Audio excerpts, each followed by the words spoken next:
कोहलपुर महोत्सवमा चक्र बम र रचना रिमालको धमाकेदार प्रस्तुति। 5 दिन थपियो कोहलपुर महोत्सव।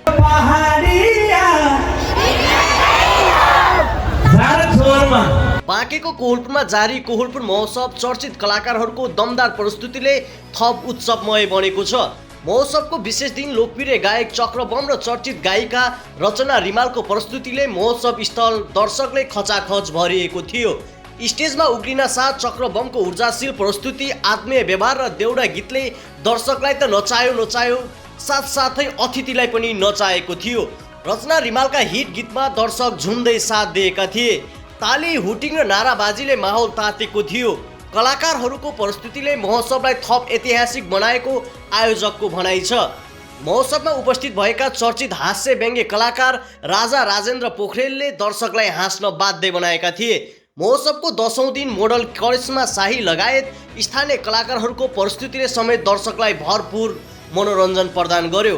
बढ्दो आकर्षणका कारण महोत्सवको अवधि 5 दिन थपेर पुस 25 गतेसम्म सञ्चालन हुने आयोजकले जनाएको छ।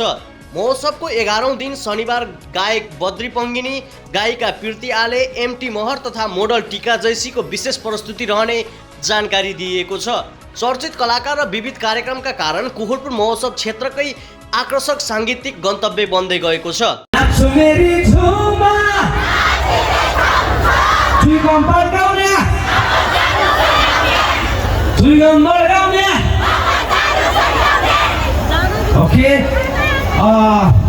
कोहलपुरबाट चाहिँ धेरै कर्णालीबाट हुनुहुन्छ होला, सुदूरपश्चिमबाट तपाईँलाई त्यो लागि मन पर्छ कि पर्दैन?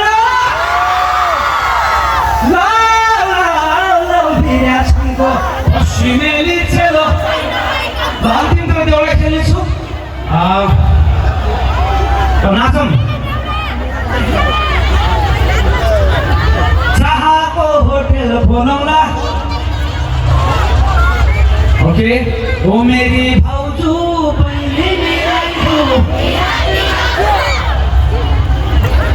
दारू सकाउनु ट्र्याक प्ले गर्दैछु। हुन्छ, अलिकति चिसो